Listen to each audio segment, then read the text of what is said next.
Hi, welcome backs to my channel. ಎಲ್ಲರೂ ಹೇಗಿದ್ದೀರಾ? ಎಲ್ಲರೂ ಚೆನ್ನಾಗಿದ್ದೀರಾ ಅಂದ್ಕೊಂಡಿದ್ದೀನಿ. ಬನ್ನಿ ಇವತ್ತು ಮೆಂತ್ಯ ಸೊಪ್ಪಿನ ಬಾತ್ ಯಾವ ರೀತಿ ಮಾಡೋದು ಅಂತ ನೋಡ್ಕೊಂಬರೋಣ. ಫಸ್ಟಿಗೆ ಒಂದು ಮಿಕ್ಸಿ ಜಾರ್ ತೊಗೊಂಡಿದ್ದೀನಿ. ಮಿಕ್ಸಿ ಜಾರ್ಗೆ ಅರ್ಧ ಶುಂಠಿ ಮತ್ತು ಒಂದು ಗೆಡ್ಡೆ ಬೆಳ್ಳುಳ್ಳಿ ತೊಗೊಂಡಿದ್ದೀನಿ. ಅದಕ್ಕೆ ಒಂದು ಅರ್ಧ ಈರುಳ್ಳಿನ ಸಣ್ಣಕ್ಕೆ ಸ್ಲೈಸಾಗಿ ಕಟ್ ಮಾಡಿ ಇಟ್ಕೊಂಡಿದ್ದೀನಿ.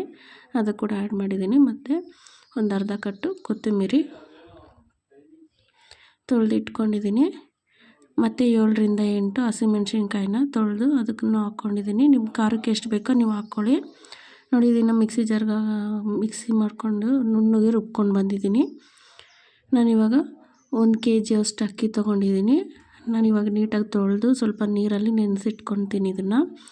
ಅಷ್ಟರೊಳಗಡೆ ನಾನಿವಾಗ ಒಂದು ಕುಕ್ಕರ್ ಇಟ್ಕೊಂಡು 2 ಸ್ಪೂನ್ ಎಣ್ಣೆ ಹಾಕ್ಕೊಳ್ತಾ ಇದ್ದೀನಿ. 2 ಸ್ಪೂನ್ ಎಣ್ಣೆ ಹಾಕ್ಕೊಂಡ್ಮೇಲೆ ಈ ಪಲಾವ್ ಸಾಮಾನು ಏನೇನಿದೆ ಅದೆಲ್ಲ ಪಲಾವ್ ಸಾಮಾನೆಲ್ಲ ಒಂದಕ್ಕೆ ಚಕ್ಕೆ, ಲವಂಗ, ಮರಾಠಿ ಮೊಗ್ಗು, ಎಲೆ ಎಲ್ಲನೂ ಒಂದೇ ಸತಿಗೆ ಹಾಕ್ಕೊಳ್ತೀನಿ ಎಣ್ಣೆಗೆ. ಸ್ವಲ್ಪ ಫ್ರೈ ಆಗಲಿ ಎಣ್ಣೆಲಿ. ಇವಾಗ ನೋಡಿ, ಇದನ್ನೆಲ್ಲ ನೀಟಾಗಿ ತೊಳೆದ್ಬಿಟ್ಟು ಒಂದೇ ಒಂದು ಗ್ಲಾಸು ನೀರನ್ನ ಹಾಕ್ಕೊಂಡು ಇಟ್ಕೊಂಡಿದ್ದೀನಿ. ಇವಾಗ ಕುಕ್ಕರ್ನಲ್ಲಿ ಇದು ಪಲಾವ್ ಸಾಮಾನೆಲ್ಲ ಹಾಕಿದ್ಮೇಲೆ ಒಂದೇ ಒಂದು ದೊಡ್ಡದು ಈರುಳ್ಳಿನ ಕಟ್ ಮಾಡಿ ಒಗ್ಗರಣೆಗೆ ಹಾಕ್ಕೊಳ್ತಾ ಇದ್ದೀನಿ. ಇದು ಸ್ವಲ್ಪ ಚೆನ್ನಾಗಿ ರೋಸ್ಟ್ ಆಗಬೇಕು ಈರುಳ್ಳಿ ಎಲ್ಲ. ಇದು ಸ್ವಲ್ಪ ಚೆನ್ನಾಗಿ ಕೆಂಪಗಾದ್ಮೇಲೆ ಆ ಪಲಾವ್ ಸಾಮಾನು ಏನು ಹಾಕಿದ್ದೀವಿ ಅದೆಲ್ಲ ಒಂದೊಳ್ಳೆ ಫ್ಲೇವರ್ ಬರುತ್ತೆ. ಇವಾಗ ಹಸಿ ವಾಸನೆ ಹೋಗೋ ಥರ ಎಣ್ಣೆ ರುಬ್ಬಿಟ್ಕೊಂಡಿದ್ವಲ್ಲ ನಾವು, ಅದು ಹಸಿ ಸ್ಮೆಲ್ಲೆಲ್ಲ ಹೋಗೋ ಥರ ಎಣ್ಣೆಲಿ ಚೆನ್ನಾಗಿ ಫ್ರೈ ಮಾಡ್ಕೋಬೇಕು.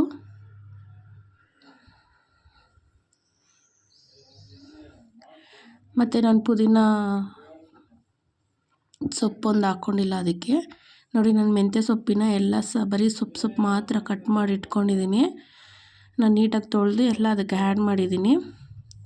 ನಾನು ಅದನ್ನೇನು ಕಟ್ ಮಾಡಿ ಇಟ್ಕೊಂಡಿಲ್ಲ. ನೀವು ಬೇಕಾದರೆ ಕಟ್ ಮಾಡ್ಕೊಬೋದು. ನಾನು ಬರೀ ಸೊಪ್ಪು ಬಿಡಿಸಿರೋದಕ್ಕೆ ಹಂಗೆ ಹಾಕಿದ್ದೀನಿ. ಅದನ್ನು ಚೆನ್ನಾಗಿ ಎಣ್ಣೆಲಿ ಹುರ್ಕೊಂಡ್ಮೇಲೆ ಒಂದು 3 ಟೊಮಾಟೋನ ಸಣ್ಣದು 3 ಟೊಮಾಟೋನ ಕಟ್ ಮಾಡೋ ಅದನ್ನು ಹಾಕ್ಕೊಂಡಿದ್ದೀನಿ. ಇದು ಸ್ವಲ್ಪ ಚೆನ್ನಾಗಿ ಎಣ್ಣೆಲಿ ಮೊಗ್ಗಬೇಕು. ಅದಕ್ಕೋಸ್ಕರ ನಾನು ಪ್ಲೇಟ್ ಮುಚ್ಚಿ ಬೇಯಿಸ್ಕೊಳ್ತಿದ್ದೀನಿ. ಸ್ವಲ್ಪ ಪ್ಲೇಟೆಲ್ಲ ಇದಾದಮೇಲೆ ನೋಡಿ, ಟೊಮೊಟೊ ಎಲ್ಲ ಮೆತ್ತಗೆ ಚೆನ್ನಾಗಿ ಬೆಂದಿದೆ.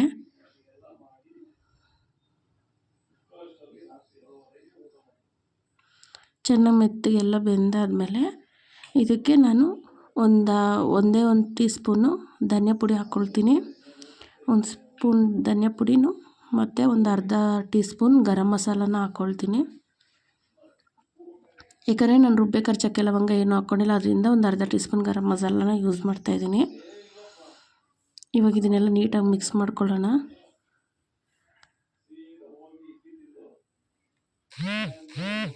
ನನ್ನ ಚಾನಲ್ ಯಾರ್ಯಾರು ನೋಡ್ತಾ ಇದ್ದೀರಾ ಪ್ಲೀಸ್ ಸಬ್ಸ್ಕ್ರೈಬ್ ಮಾಡಿಕೊಂಡು ನೋಡಿ. ಇವಾಗ ತೊಳೆದು ನೀಟಾಗಿ ಒಂದೇ ಒಂದು ಗ್ಲಾಸ್ ನೀರು ಆ್ಯಡ್ ಮಾಡಿ ಇಟ್ಕೊಂಡಿದ್ನಲ್ಲ, ಇವಾಗ ಅದನ್ನು ಹಂಗೆ ಹಾಕ್ತಾಯಿದ್ದೀನಿ. ನೀರು ಸಮೇತ ನೀಟಾಗೆಲ್ಲ ಮಿಕ್ಸ್ ಮಾಡಿ ಇಟ್ಕೊಳ್ಳೋಣ. ಅದನ್ನು ನೀಟಾಗೆಲ್ಲ ಮಿಕ್ಸ್ ಮಾಡಿ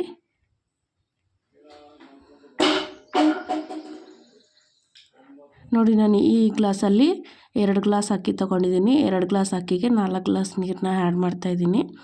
ನೀವು ಯಾವ ಅಳತೆಯಲ್ಲಿ ತೊಗೊಂಡಿರ್ತೀರೋ ಆ ಅಳತೆ ಪ್ರಮಾಣದಲ್ಲಿ ಹಾಕ್ಕೊಳ್ಳಿ. ನಾನಿವಾಗ 4 ಗ್ಲಾಸ್ ನೀರು ಹಾಕ್ಕೊಂಡಿದ್ದ ತಕ್ಷಣ ಒಂದು ಚಿಟಿಕೆ ಅರಿಶಿನ ಹಾಕ್ಕೊಳ್ತಿದ್ದೀನಿ. ಇದಕ್ಕೆ ಚಿಟಿಕೆ ಅರಿಶಿನ ಮತ್ತು ರುಚಿಗೆ ತಕ್ಕಷ್ಟು ಉಪ್ಪನ್ನ, ನಿಮ್ಗೆ ಎಷ್ಟು ಬೇಕೋ ಅಷ್ಟನ್ನ. ನಾನು ಕಲ್ಲುಪ್ಪು ಯೂಸ್ ಮಾಡಿದ್ದೀನಿ. ನಿಮಗೆ ನುಣ್ಣುಪ್ಪಾದರೂ ಬೇಕಾದರೂ ಯೂಸ್ ಮಾಡ್ಕೋಬೋದು. ನೀಟಾಗೆಲ್ಲ ಮಿಕ್ಸ್ ಮಾಡಿಬಿಟ್ಟು ಒಂದು ಸತಿ ಕುಕ್ಕರ್ ಲಿಡ್ನ ಕ್ಲೋಸ್ ಮಾಡ್ತಾಯಿದ್ದೀನಿ. ಇದು ನಾನು 2 ವಿಷಿಲ್ನ ಹಾಕಿಸ್ಕೊಳ್ತೀನಿ. ನೀವು 2 ವಿಷಿಲ್ ಆದಮೇಲೆ ನೋಡಿ ತೋರಿಸ್ತಾ ಇದ್ದೀನಿ, ಸೊಪ್ಪೆಲ್ಲ ಬಂದು ಮೇಲೆ ನಿಂತಿದೆ. ಇದು ನೀಟಾಗಿ ಮಿಕ್ಸ್ ಮಾಡ್ಕೋಬೇಕು. ನೀಟಾಗೆಲ್ಲ ಮಿಕ್ಸ್ ಮಾಡಿಕೊಂಡ್ರೆ ರುಚಿಯಾದಂಥ ಮೆಂತ್ಯ ಸೊಪ್ಪಿನ ಪಲಾವ್ ರೆಡಿ. ಮೆಂತ್ಯ ಸೊಪ್ಪಿನ ಬಾತ್ ಅಂತಲೂ ಅನ್ಬೋದು, ಮೆಂತ್ಯ ಸೊಪ್ಪಿನ ಪಲಾವ್ ಅಂತಲೂ ಮಾಡ್ಕೋಬೋದು. ಮಕ್ಕಳಿಗೆ ಬೆಳಗ್ಗೆ ಲಂಚ್ ಬಾಕ್ಸಿಗೆ ಸೂಪರಾಗಿರೋಂಥ ರೆಸಿಪಿ. ಮಾಡಿಕೊಂಡು ತಿಂದು ಯಾವ ರೀತಿ ಇದೆ ಅಂತ ನನಗೆ ಕಮೆಂಟ್ಸ್ ಮಾಡಿ. ಇಷ್ಟ ಆಗಿದರೆ ಲೈಕ್ ಮಾಡಿ, ಶೇರ್ ಮಾಡಿ. ಮತ್ತೊಂದು ವಿಡಿಯೋ ಜೊತೆ ಸಿಗೋಣ. ಬಾಯ್.